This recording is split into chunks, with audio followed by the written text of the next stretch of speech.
Hey guys, Mateo here. I'm the Guildmaster of Pathogen Gaming, and today is going to be a video on Black Desert Online. As always, you can go and look in the description. Everything I talk about, including all the guides, references that will be used here, will be in the description. If this is your first time visiting the channel, I always respect your time. I don't want you to have to listen to everything I have to say if you don't want to. Get to what you need to, get it, and then go ahead and get out. So first things first, I'm a relatively new player to Black Desert Online myself.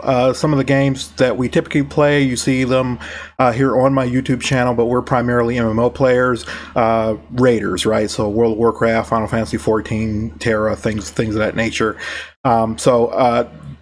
One of the problems that I had when I first started playing this game, not even a month ago, so it's about 3 weeks ago, isn't that there aren't guides and stuff out there to accomplish everything you want to accomplish in the game.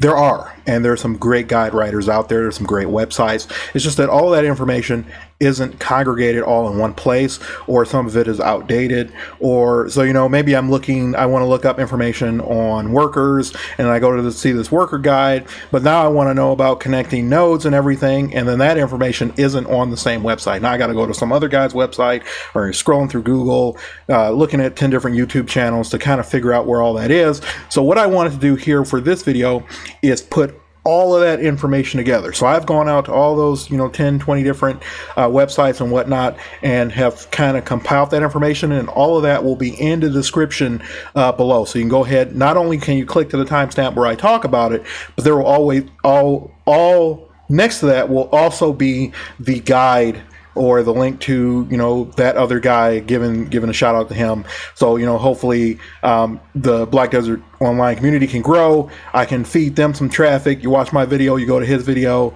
or his guide, and we win-win. You can learn a little bit more about the game, and everything will be good from there.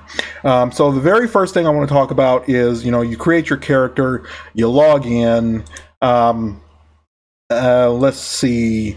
So very first things at the top of your screen are going to be, these three numbers you see here at the top. And that's going to be your energy, your skill points, and your contributions. So let's talk about skill points. It's just very basically, there's two types of XP you get in the game. You get both combat XP, which affects your level. As you can see, I'm level 56 on this sorceress that I'm currently logged into. And also, besides that, you get skill XP. Some mobs drop more skill XP than combat XP. There are specific places where you'll be fighting or questing where you're going to get more skill XP. For your very first playthrough, for your very first character, when you're just doing the main story quest, you're going to get enough to get by. You're eventually going to be grinding skill points when you get more towards a higher level, but for the start, don't worry about it. You're going to get a sufficient amount of skill points to get all the skills that you want at the levels that you want them to be at. And so this is 56, so I'm awakened, and for being 56, I have every skill that I can get at 56, and there wasn't a problem with that. Was able to get them right away when I hit 56, so it's not a problem with getting your skill points. The second thing is energy. If you've played a game like Arcade Online, or if you've played any type of mobile game, you know that you're kind of limited by your energy. It's a currency that you need to do anything. So biggest example is arcade and labor. Any gathering, crafting, even opening things requires energy. In this game, even building relationships with NPCs requires energy. So if I go to this trade manager, there's a trade activity called bartering. You can't see it because I don't actually have the bargain game right here, because I don't have anything to sell right now. But even that bargain game costs 5 energy to participate in it. So energy is anything that's non-combat related. You need energy to do a lot of those things, right? So even gathering, if I wanted to go out and pick some herbs, or I wanted to chop some trees, or do things like that, that's going to require me to have energy. Energy regenerates over time. It regenerates much quicker at a pace of 1 energy per 3 minutes, or 3 per 3 minutes if you have a cash shop item called the Blessing of Camisylve's Blessing, which I don't currently have active. So you gain a lot of energy online, you gain energy very slowly offline, and just like Arcade, you can also sleep in your bed in your house and restore all of your energy that way. So you can actively restore all of your energy, not all of your energy, but some energy, and you can also buy potions in game for in-game currency to restore your energy as well, to do those tasks. The way you gain maximum energy, if you're just starting to play and you realize, hey man, I only have like 10 or 15 energy, how do I get it? You gain energy by gaining knowledge. So if I go back to the trade manager bear, as you can see here, there's this little menu here about knowledge. The Velia merchants, I'm at 13 of 13 because I have maximum knowledge here in this place.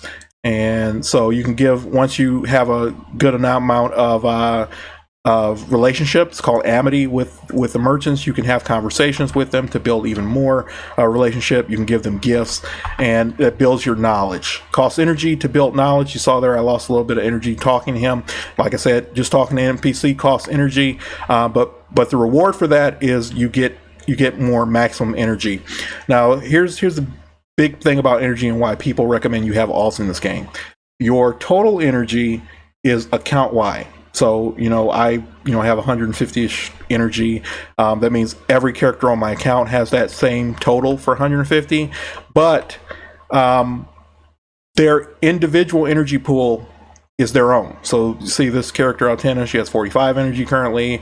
Ival has 26 energy, Linares has 42, Marita has 46, and then so on and so forth. So all of my characters have their own energy pool. So let's say I want to gather. I have a big project. I'm going to make a Theria sailboat because I want to start bartering on the high seas out in the oceans, right? And so I need to gather a bunch of logs. The workers aren't doing it for me, and I'll get into workers in a little bit.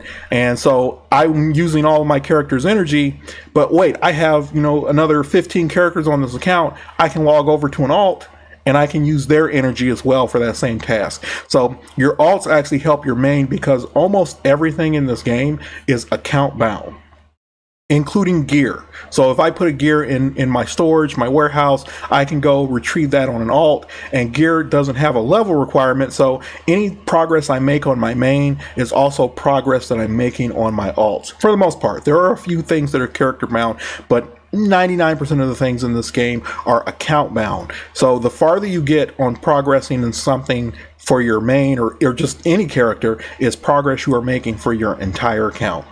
Now, the next skill or currency you see up the top there is called contribution. Now, contribution, if you think about contribution, think of it sort of in the terms of like a StarCraft or a Civilization. It's your Vespine gas, it's your minerals, it's your gold mine, it's all that stuff. It's what's required to start your what's called the worker empire, and I'm going to get into that very, very quickly, very soon. Contribution is gained through questing.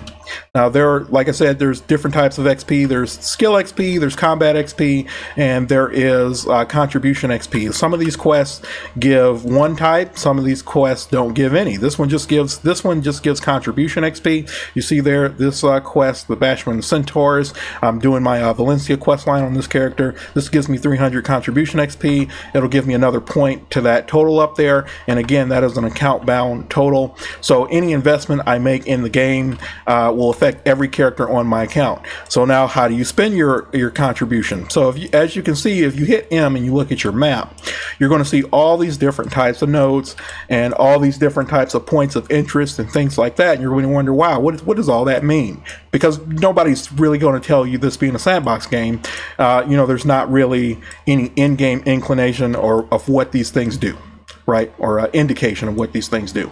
So what will happen is, if let's say this is where we start the game, so you're going to start the game right here at the Ancient Stone Chamber at level 1, and about 20 minutes into your playtime, you're going to be here in Velia, which is the first capital city that you're going to venture into.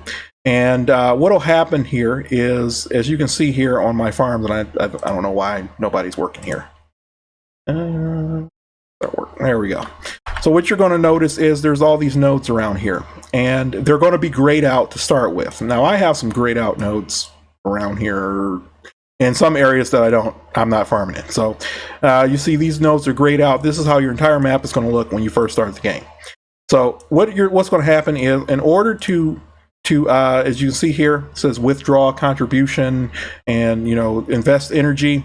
So what you're going to do is, let's say I gotta find a blank node for that. So it says invest contribution. What you do is you spend your contribution points to activate these nodes here. And what you can do is you can hire workers in each capital city. So Hadel, you can purchase workers. Velia, you can purchase workers. Anywhere is the big blue or green square. So Glish, we can hire workers, and so on and so forth.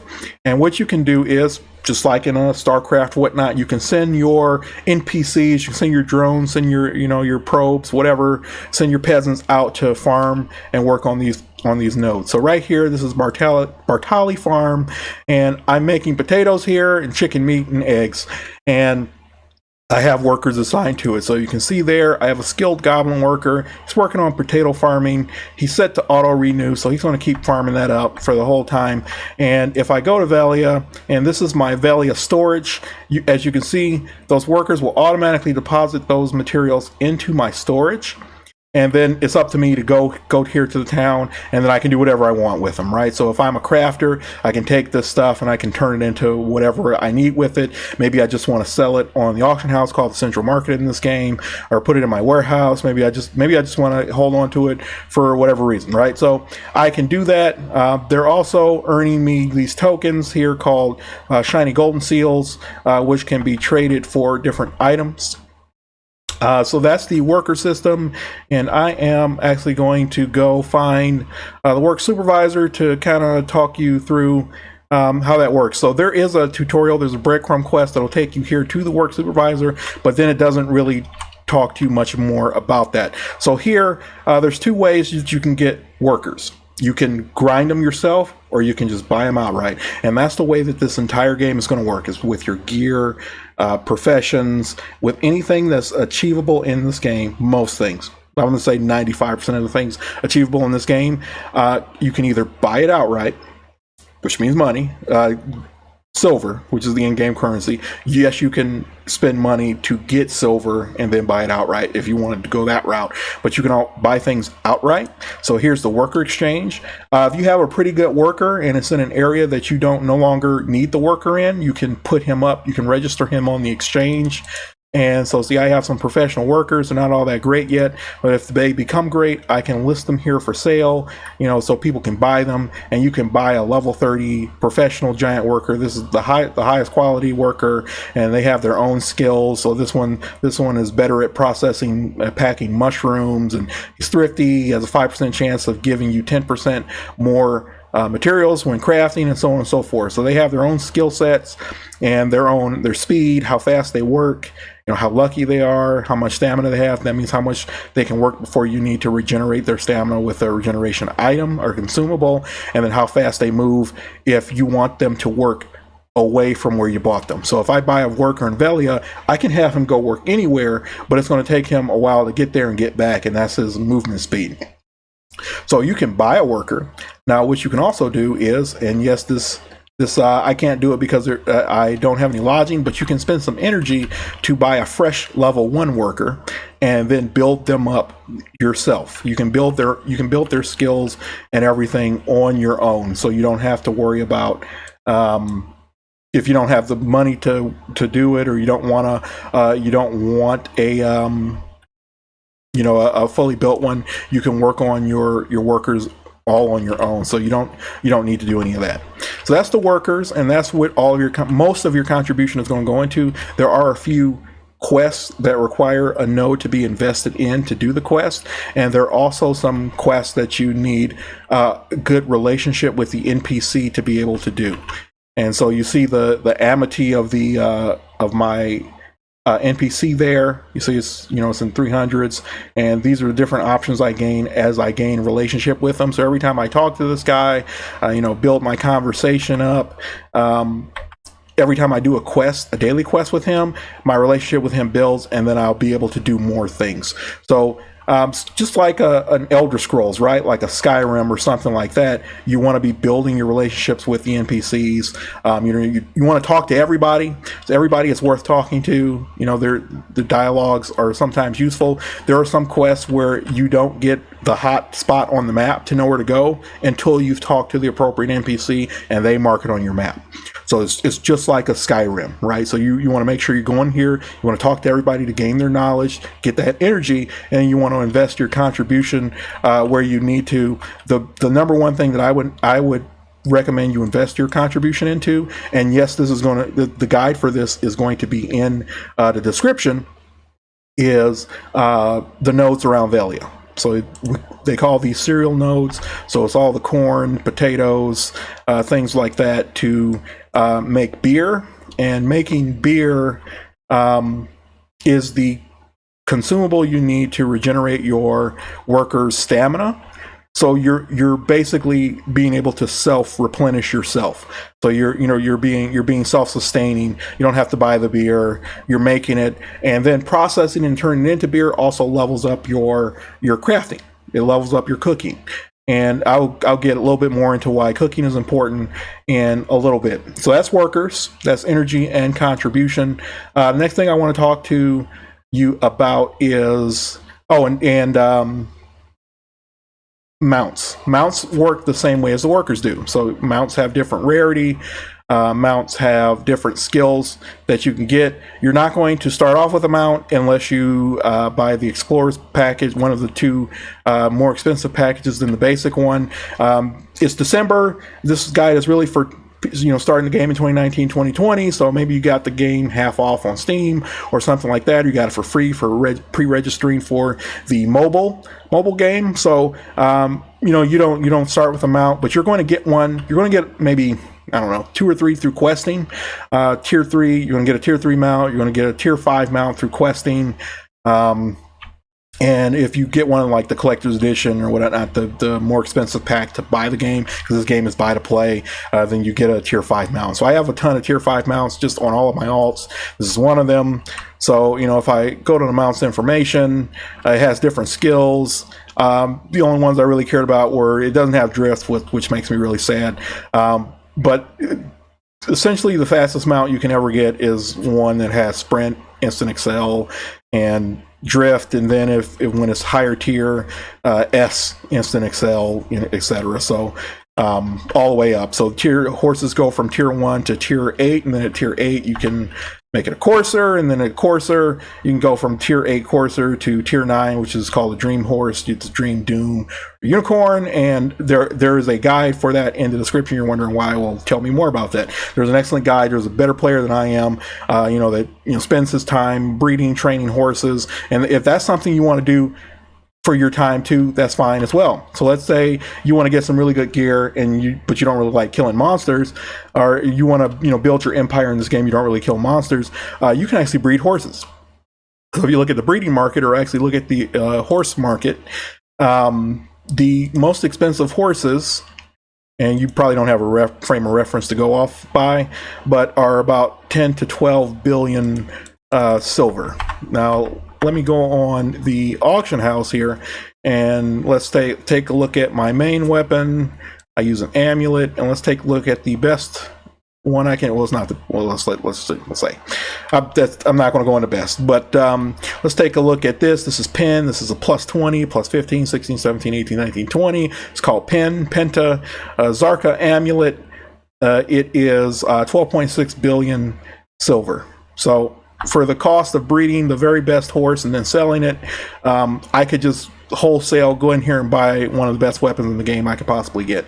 And so that's one of the great things about the game, is you can do anything to make your money. You can literally breed horses, and everybody wants a fast horse. There's tons of horses sitting around here that belong to people.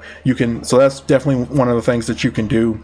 And so yes, mounts have the same thing, where there's different rarity, different skills, same as the workers. So the next thing I want to talk to you about is storage. So in a lot of games you're probably familiar with that you have an account bound storage. It's called, in this game, it's called a warehouse, and it works the same way. It's account bound. Any main city, so any major cities are noted by their green color. So Velia is a major city, Cato is a major city. So if you go over here, you see that Glish is blue. So it's a city in the fact that it has a storage and you can hire workers and everything in it, but because it's not green, it's not a main city, you cannot access your account storage here. So, you know, you would have to keep going west to Calpheon if you wanted to access your main stores, because Kaplan is also blue, does not give you access to your account bound stores. So whenever you're in a capital city that's green in color, kind of like here in Velia, when you go to the storage keeper NPC and hit storage, you have this option here to hit warehouse. And this is your account bound warehouse. And you can look through here. I'm poor. Please don't laugh at me. And you can and you can see all the stuff you have in here, and you know, whatnot. And then you can move stuff from your town storage into your warehouse and sell it on the auction house and things of that nature. So you have two. You have a town storage. So here's my town storage specifically for Velia. I can only access this in Velia. And then this is your account warehouse that you can access in any green town. Now here's the caveat to that. You can transport goods from one town to another. So here I am in Velia. Let's say I want to move, I don't know, for whatever reason, I want to move my furniture, my boss furniture, over to another town because I want to open up a house there instead of having one here in Velia. So I can, you know, pick the town. It costs a little money, tells me how long it's going to take. It typically takes about an hour or two for your goods to get from town to another on an NPC wagon, and then, you know, I can move my goods from town to town that way. Or, you know, if it's faster, let's say I have max movement speed and a tier 8 courser or tier 9 horse, it might be easier for me to just move this stuff into my inventory and just get on my horse and then move it myself manually. So that's how storage works in the game. You can get more storage spaces by investing in town. So you can actually invest in all of these houses here, and I don't know why. I'm using all of my houses for lodging, I believe. So my workers can have a place to live. But if you need more storage, you can also invest in these storage nodes here in the house, and these cost contribution the same as anything else, and you can actually get more storage, more places to store your items in your places. Now also, what you can get in here is your own house. If you think about a game like Arcade or whatnot, or Final Fantasy 14, they got player housing. Well, when you invest in these nodes, you can also invest in housing. Let's see, where's one of my houses? I think I have a house residence. Here it is. So you can have a residence, and then you can put things, decorate your house. You can put stuff in there, and that's there's some tools that you can get to make crafting easier, make crafting faster. So there's some benefits to having your own house where you have your bed, so you can regain your energy by sleeping in your own bed in your house. And so and then these are the physical locations of these houses. So, you know, you come up here, you see this purple beam here. You can actually hit purchase, and it'll take you straight there. So this can be a storage, it can be a refinery. For some weapon and armor regrade items, which I'll get into later, or it can be a residence for me to put stuff here and live. And this can be just my player housing. I can purchase it right there for some contribution points, and then bam, right here in the middle of Velia will be my house. And so every time I open the door, it'll be an instance version of my own house. So it's not inside an instance, the house itself, the inside contents of the house is instance, but it doesn't break your immersion because the physical structure is out in the game world. So you'll see other players running by and whatnot, but you'll actually be in an instance of your own house inside the house. So that's storage and warehouse and contribution in the cities. If you find yourself with an excess of contribution points, farming is also a good idea. Now farming is different than, you know, just gathering out and crafting out in the open world, because you can buy fences from merchants and create your own farm. So you see these nodes here, you can build a fence around a little section here, and you can make your own node. You can make your own farm, but it does cost a lot of contribution. If you want some good return on investment on there, I think the most expensive fences are 10 contribution each, and you need at least 10 fences to create a farm. But that guide will be in the description. I may be wrong. I think I read it the right way. But that's for farming. So the next thing, so you're level whatever, and you're playing whatever, and you don't know where to go. My recommendation for your very first playthrough is to read all your quests. Just PvE through the game's different quest areas. Even though this is a sandbox game, there is some breadcrumbing, some bread trails through the PvE, through the main story quest. So the main story quest is going to take you from here where you start the game, and it's going to take you all the way through Hadel, however you pronounce that. It's going to take you down to Glish. It's going to take you over to Caltheon. It's going to take you over to Bear, and all the way over in these different areas. And it's going to take you over to Altanova, which is the worst questing area for me in this game. It's going to take you over here to Altanova, then it's going to take you up and out into the desert, which is out here. So it's going to take you to the desert and on and on. So you're always going to have a general sense of where to go until 58 or 59. I want to say it's 58 or 59. I think it's the Dragon storyline, which is down here by Garmouth. Where is it? I haven't discovered most of this stuff. So it's down here. Garmouth's Nest, Duvenkroon. I don't. If I'm mispronouncing any of this stuff, I'm sorry. I don't. I'm American. so down here, I think it's 58 or 59. You'll do this quest line, Duvenkroon, and then your main story quest line will pick back up at Star's End at 60 something, right? I think it's 60 something. Star's End over here. So your quest line will pick back up, but for the most part, there's going to be a point in time where it's like you don't have anything to do, right? So you've done your main story quest line, you got all the rewards from it, and now you need to figure out where to go. These things are they're labeled, what level it is, and if it's already max level, it's going to tell you what attack power you need to comfortably farm in those areas. So you'll be able to pick an area based on the gear you currently have on your character, something that you are comfortable doing, right?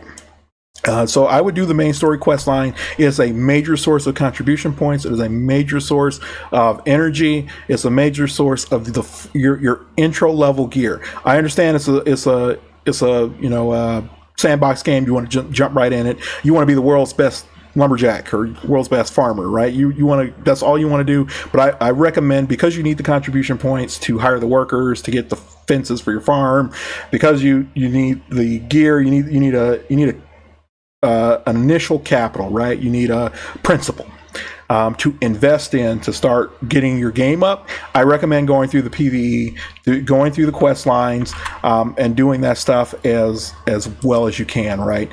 And by the end, and this is just from my personal experience, it may have been different when you were playing, if you're a veteran of the game, or maybe you're reading an old guy from 2016 or 2017, but by the end of all of your PvE, so you're done with Dragon and Camasylvia, and you just got your Grania accessory, you have about 150 attack power and 220 defense power. And now, so this is an alt, so I'm not wearing everything that I had on my main when I was done questing. These are questing hand-me-downs, so these are things that I got from questing in Altanova. Derek's light leather shoe, Bia's black magic gloves, Media Merchant's Union helm, Roaring magical armor. Now this one, the Roaring magical weapon, that one is character specific, so I do have to do some questing to get that one to yellow quality, which is highest rarity here that you can get for the slot. Catan, which is from my Valencia quest line, you get a plus 15 Liberto weapon just for doing some questing as well. And then these came from mobs in the area of Altanova. So all of this stuff, it's just hand-me-downs from another character that I've leveled. So you see there I have 129 attack power, 119 awakening attack power for my Catan Scythe. This does get stronger, becomes an awaken like an ultimate Catan Scythe. So this will get better, and I have 212 defense power. So, I'm getting up there to that number. I can enhance this. I can, improve this to pry, duo, try, whatnot, and then these will be improved as I quest. So I will probably be around 150, 160 attack power, 212 defense power where I am right now, without farming anything, without grinding any mobs or whatnot. So all of my alts are at that point. So that's kind of the baseline for every character on my account that's not my main. They're sitting somewhere around 150, 160 attack power and 210, 220 defense power based, just and so what you're also going to get is some cash shop items. You're going to get a lot of inventory slots by doing your main story quest. You're going to get storage and transaction maids. And so what the maids do is basically it's this button here. I get to access my storage and I get to access my my warehouse from anywhere in the world. So it's a convenience thing, right? Maybe the nearest town, maybe I'm out farming in the desert and the nearest town is like a 20-minute camel ride back to Valencia or the Sangrein Bazaar or Oasis or something like that. Instead of spending that 20 minutes, I can access my storage maids. And the storage maid conveniently has a 20-minute cooldown, right? So I can use it, and then I can just wait that 20 minutes. Maybe I'm out in farming. I have a potion running. See, I have some buffs here. They have some timers on them. Maybe I have a buff that's an expensive buff. Maybe it's a cash shop item or something like that, and it only lasts an hour. I can't justify spending that 20 minutes running back and forth from the town or whatnot. So I would use the maids, and you will get some of those for free just doing the main story quest. You'll also, once you get level 50, you'll get your camp. You'll get a camp. So what I would do, and because it's not apparent, it's not going to automatically give you the quest to do this. Here's my suggestion. Hit O. That's the default keybind for this. Before you remap anything, hit O. And go down here and click all. By default, some of these things are going to not be shown. So you're going to be running by quests that give you things like inventory slots, maids, gear, contribution, experience, silver. It's giving you in-game currency. You're going to be running by all of those. And you're not going to know it because they're disabled. Those quests won't show if you don't have these checked. The only thing that'll show are main quests. Main quests and I think daily show by default. So you have to go down here to all and click it. And then every quest in the game will show up on your mini map. You'll see these little gold exclamation marks, and then they'll show up as different colored squares over the NPC's heads. So anytime you see an NPC, you see trade manager there, he has a little yellow mark, little yellow glowing square. If I go to talk to him and go to quest over there, hit Q or hit R, and then look out, there's some quests. So those quests wouldn't show up unless you hit all, and so you really want to have those there so you can get those quests. You at least want to run through the quests daily. Not daily. You want to run through them once on your main character, and however much contribution you want for either your worker empire or your farming or whatnot, you want to go through and you want to do these daily quests. Now, a great place to do daily quests is in a capital city like a Velia, like a Hadel, like a Calpheon. Calpheon's probably the best one to do this. And just do daily quests, and a lot of those daily quests only give contribution XP, but that's what you want anyway, so you can hire more workers and do things like that, right? So that's what I recommend for you to do. After that, and you have your capital, you have your good base, then I would start working on a profession. Right now you can take your initial investment, which may be only 100 million silver at the time, 200 million, 300 million, however much you get, minus any drops you may get that are worth selling on the auction house, and then you can make a boat. So because you want to do fishing or do bartering out on the sea, or maybe you want to expand your worker empire and get some contribution into some more nodes, or maybe you want to make a bunch of alts and make those and farm world bosses. World bosses spawn. So if we go back to the auction house, what I showed you, right, that one of the best weapons in the game comes from this boss called Zarka. So there's often Tet, Zarka, there's Black Star, which is a quest weapon. And so let's say I don't want to maybe I want the accomplishment of just getting it myself. I want to get a raw one straight from Zarka herself. I think it's herself, and I want to enhance it all the way myself. So what you'll do is, and this will also be in the description, guys. There is a Discord. There's a website. There's apps. There's you can set push notifications and everything. To alert you when the bosses spawn. They spawn on a set schedule throughout the week in real time. So let's say the boss is going to spawn at midnight EST on Thursday. It will always spawn at midnight EST on Thursday. You can have it set up. I'm in the Discord for the boss spawns. I have different alts all over the world parked in front of the bosses. I have mates. So what happens is I fight the boss on my alt. I loot it. I take the box with the weapon or, just kind of the materials from the boss. I use my mates to put it into my warehouse and my storage, and then I log off. And I don't have to run anywhere. That alt doesn't have to leave. I have my tent, so I can repair my gear right there. So I don't have to actually go anywhere with my alt. My alt can just stay there. But anyway, I go into Serendia Shrine here, and there it is. There's the boss, Zarka. So if Zarka spawns, for example, at Thursday at midnight, and I'm awake at Thursday at midnight, I can log on to my alt that I have sitting right in front of her and hit her and get a chance at getting that amulet instead of having to buy it outright. So, that's when at that point, where I am here, this is where you might decide, okay, well, what do I want to do? Do I want to grind monsters and for gold or silver, or do I want to do crafting and professions for silver, or do I want to do boss hunting for silver? There's so many things that you can do to get gear, and there's also a lot of places to get introductory gear. Now there's one, I was sad because I couldn't find these, because I think I've done all of these, but there's one I haven't done and all the way yet.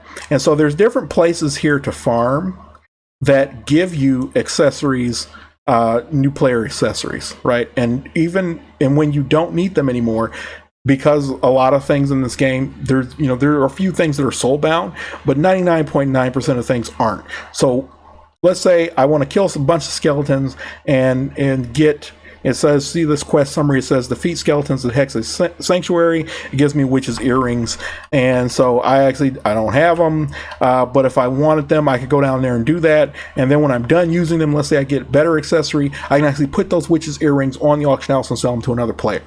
So those are some good things to do to get started. There will also be a link in the description for a enhancement guide. I'm not going to go into character enhancement other than to tell you that it is no different than any other Korean grinding MMO out there, where you can break your gear, and that'll that's all I'll really tell you about that. Enhancement doesn't have a 100% success rate. Past a certain level, it doesn't even have like a 20% success rate. And if you fail and you don't use a certain amount of a consumable that's out there that's pretty expensive, you'll either lose a level on your weapons and armor. So if I'm at not plus 15, but if I'm at like Triad, it'll go back down to Duo. If I'm at Ted, it'll go back down to Tri. And for your accessories, in Lineage 2 fashion, slash Rapples or any other Korean MMO like that, your gear will blow up. If you get to a high enough level and you're trying to enhance it, your gear will blow up. And so, personal anecdote, I am here playing this as my spare time game, specifically because I blew up my plus 30 weapon on my Paladin in Lineage 2 Revolution. So, in this game, it's called the pin roulette, or you just take your chances at trying to get a maximum enhancement, and then if it blows up, you catastrophically, you just spent all your money that you spent months accruing to get that item. It can happen. So if this is a gambler's game, so that's another avenue if you want to go that route as well. That's pretty much all I have, guys. A lot of the other things that are in the game that I haven't talked about, so you're like, well, what about fairies? Well, what about pets? Those do have breadcrumb quests, and they do have So you'll learn about it in game. So for example, the fairies, this whole system for the fairies, I have a new fairy. I've got a tier 3. I'm done re-rolling fairies. I'm just going to get this one to tier 4. I'm going to get it to 100%, and I'm going to sprout it to tier 4, and then be disappointed in its skills. But that one does have a breadcrumb. It'll take you to the Camisylvi Temple, which is in Altanova, and it'll walk you through the whole process. But basically, the fairy is kind of like, it'll auto-use potions for you. It'll see how it's nighttime here. It'll light up the sky. If it have an ability to do that, it can auto-resurrect you on a timer if it gains that ability, and it can make you carry more weight, which is probably the most important thing. Gear has an actual weight. If you think about an old school kind of ARPG, where you can actually become encumbered by carrying too much stuff. Think of like an Ultima, the Immortal, and old school Diablo, right? So things have weight in this game, and you can become encumbered. So what the fairy does is it allows you to carry more weight over your maximum, which is actually, the more weight you have, the more valuable that becomes, because that percentage is obviously magnifying a bigger number. So it becomes a lot more. How do I say it? If farming for X amount of minutes gives you X amount of money, silver, then you get that times the benefit that you're getting for the extra weight, because once you're encumbered, you have to go off and sell your stuff, right? So it lets you stay in your spot farming for longer. If let's say you have that hour-long potion up, but 40 minutes you're full, and your mates are all on cooldown, well, now you got to go home, right? That fairy may get you that full hour, or get you that extra time on your farming. Now, also, as you can see by that red message up in front, at the top there, mobs actually get stronger at night. Drop rates go up, but they get stronger. So it's a double-edged sword. They're going to hit you harder, but you get more from them at nighttime than during the day. So that's actually really a neat thing about the changing day and night here in the game. So I will talk a little bit about pets now that I said that. But you're going to get a lot of these pets for free. So this one got for free. I think this one's a cash shop one. I merged it, but I think this started off being free. This was free. So this one is cash shop, and that one, Desert Fox, is cash shop. I think there was an event. I think we got it for free. So the way the pets work is, if you ever played a mobile game like this, or a mobile game that is like this is a mobile game, there is a mechanism to auto loot, right? So pets auto loot for you, and then they have special abilities. So let's take my otter, for example. This is my fishing pet. It increases my life experience gain, and life XP or life skills are crafting and gathering and stuff like that. So fishing counts as a life skill. So when I have my pet out, if I pull out my otter, I get more life experience, and it also reduces the time on auto fishing. This is a game where you can craft and do activities 24/7.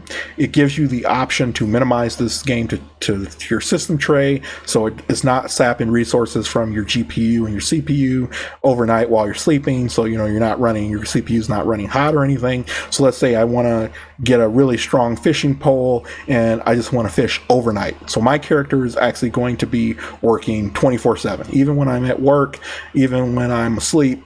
My character can be working. I always stay logged in so that one of my characters is doing something, even if that's just riding a horse around on autopilot. So it's working the training, so the horse is leveling up, and like I showed you before, you can sell the horse and get some silver that way. So this one lowers the time that it takes to fish while you're on autopilot, and it gives me gathering XP and karma XP as your pets level up from tier to tier. They will get more and more abilities. If this was a tier 4 pet, it would have a 4th ability. The way to do that is you'll take a pet, and let's see, each type of pet can be bred with its own type. So this classic pet, for example, cannot be bred with limited or event or premium pets. It can only be bred with other classic pets. And you're going to get a lot of these pets for free doing your main story quest line. So I get this pet, and then it can be bred with this other classic pet, and then you have a chance, right? Now, if you're a gambler, you might take that chance. I'm not. So for me, I'm not going to do that. But what you could do is, yeah, you can gamble, but I think it's two at tier 3 is 3 of the same pet to guarantee a higher tier of pet. So that's the way that you'll work there. You're going to get, I want to say, 5 pets for free just doing the main story quest line. 1 will come from login rewards. 1 will come from your guild rewards, just from logging in. Just logging in and playing the game. So you're going to get 5 pets, and you can smash them together in that exchange that I just showed you to get higher tier pets. Now, the only way to get your tier 4 pets, unfortunately, or even your tier 3s, if you want 5 tier 3 pets, is you're going to have to buy them. And that is from the Real Money shop. And so let's see. Dog, for example, right? So these are all cash shop items. Now, you can buy them straight with money, or you can buy them from a player that bought them for money that wants to convert that money into silver. There are people that, maybe they make a lot of money at work and they don't have any time to play, right? Or they're just super casual. They're never going to have that worker empire, the stuff that we're striving for today. So they just, spend a couple bucks on, or maybe I think these are more like $5, right, in the cash shop. Spend $5 on a pet, put the pet on the auction house, and then you just buy it with silver, right? And let's see, when's the last time somebody bought a dog here? It was on, you can see this. So it was bought on the 7th, the last time somebody listed a dog for sale here, a Bastion dog. And there are 7 people that want them. There are 7 orders here. So if I were to go into the cash shop and buy one and then list it, it would sell automatically because somebody already has an order placed, and I would get that 43,600,000. Normally items, there's a tax on items that are sold in the auction house. I don't think that cash shop items get taxed, so I think you get the full amount from cash shop items. I think there's some law about loot boxes or something like that where they have to give you the full amount for those. So that's how that works, and that's all I got, guys. Actually, one more thing. Black Spirit Adventure. So there's a number of things that you can do every day for login, right? They reset at daily login, and you can do that. This is one of them that doesn't get talked about. Well, it does get talked about, but there's nothing in game that tells you that this is the way it goes. There's no breadcrumb or nothing. The only way I found this was I was trying to change some settings in my game, and so I just hit escape, and I was just looking through. I was just kind of like looking through, like, okay, what can I change here? Black Spirits Adventure, what the heck is that? And so that's the literally only way I found it. Same with the Adventures Log bookshelf. The only way I found this was just browsing through my menus. So when you hit level 50, you're going to get a quest called I want to say Vigorous Velia, and it's going to tell you to go talk to Velia Chief Igor Bartali, who's one of the NPCs I showed you earlier in the game. And you're going to get this book, and this book gives you account-bound or account-wide bonuses if you do certain quests. So this one just says go and kill a Cyclops in the Cyclops land, and it's literally just go kill one Cyclops, and my entire account gets +3 max HP. Or go to Igor Bartali's hometown and catch a grunt. A grunt is a fish. So I go here to Velia, I fish until I catch a grunt, and then now I have +5 max stamina to my entire account, and so on and so forth. And so there's a bunch of books. As you can see, I haven't done hardly any of these. There are 15 books. I'm on book 4 because I just haven't. I even know what this one is go get Silver Azalea, and then you got to process. It's basically teaching you about crafting and about gathering, and so I just haven't done those yet. But there's different books, and they give you different bonuses. So this one gives me enhancement chances, permanent enhancement chances. This is Rupali's guide. It just tells you to go complete a bunch of quests. Gives me extra inventory slots, things like that. I haven't started Dev-Ace yet. Or have I started? I haven't started Dev-Ace yet. And this one's just collection. Is asking you to collect a bunch of stuff. Collect ore, collect items, collect furniture. Just So don't vendor things, and at least until you finish Dev A's encyclopedia. So again, it's hitting escape and then going to the adventure log shelf, and then these bonuses, and you can see them if you click that little arrow there. You see these bonuses. These are bonuses for my entire account that I will be accruing as I go.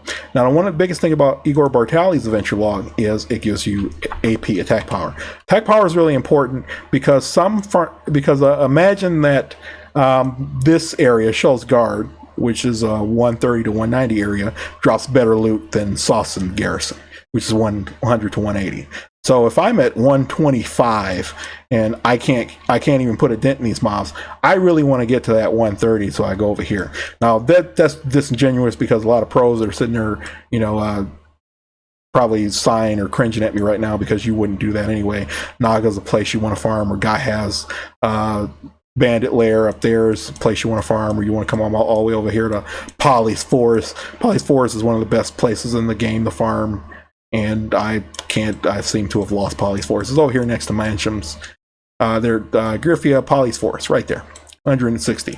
So there are some breakpoints you want to hit in the game so you can start farming in the best areas to farm at. So getting to that 160 mark to start farming in Polly's Forest, for example, is one of the best places that you can get to. And then there are some very important breakpoints for another reason in the 260s. If you haven't seen this before, if you mouse over your attack power, you can see that there is a number in brackets. That is bonus attack power that you get for having met a certain threshold of attack power. So people will talk about hitting, like, let's say your 261 Kudum, it's a big sandworm. Mechanical worm, stone, stand, whatever it is. You get your breakpoints, right? And so you get an increasing amount of hidden bonus attack power when you meet certain thresholds. So if you think, like, let's say 159 to 160 is only one attack power, but let's say at 160 you get an extra 20 attack power from hitting the bracket, right? And those get increasing up to about 269, 271, and then it tapers back down. So those breakpoints are incredibly important to hit because they're massive power spikes. When I gave you the example, I'm gonna go back and give you the example again. So, like, you're 125, you're not doing any damage to these things, and then you hit 131, and then all of a sudden you're killing them, right? And it's that break point that you're hitting. So that's important to note as well. And so things like the Bartali's Adventures log, so you hit escape, go to Adventures log bookshelf. Getting the bonus AP out of here, and notice I'm bummed I haven't started doing this yet, I'm still on book 4, is important because it helps you hit those breakpoints. It counts, and it counts for your entire account. So let's say I don't like my Sorceress. Now, there's no reason I don't like Sorceress. They're one of the most overpowered PvP classes in the game. Full iframes is great. I love the Scythe. I'm trying to think what the analog is, but the Awakening Weapon is a Scythe. So they become kind of a melee-esque mid-range class. They're a caster at the beginning, but when they awaken in level 56, they become kind of like this melee-esque class, and I really like that. I've played a lot of Korean MMOs that are this kind of hybridous-ish character, and I like this way more than the Dark Knight. So this is probably one of my favorite alts. I even put a costume on it. I'm probably going to take it over level 60, get it up, get out of Olvia channel, and move on with it. So yeah, that's it. So now officially, that is all I got. So I appreciate that. Again, the point of this video was kind of to give you guys a roadmap on where to go to look for the things that you need to look for. The biggest thing for me as a new player is I know all about, as a content creator, as a guide writer, I know all about going out, Googling for whatever I need to do so I can be properly prepared for those things when I start playing the game. But this game is so expansive on the things that you can do that you don't even know what to Google for. for a lot of things. For a lot of things, you don't even know what to Google for. So that's why I wanted to kind of give you this roadmap, this rundown on different things, and that's why there's going to please hit the read more in the description. There's going to be so many links and timestamps to to go over for all this content that's in here, so that you can learn more. And shouts out and credits to those content creators and to those websites that are out there. Please, like, if you like and subscribe to me for me doing this, then please, when you click on the guys, please go like and subscribe to their content as well. There's a lot of people that put a lot of time and effort into doing this. Same with the Arcade community. I appreciate those guys that are out there. And until next time, peace, guys. Boom, boom, boom, boom, boom, boom. Next time.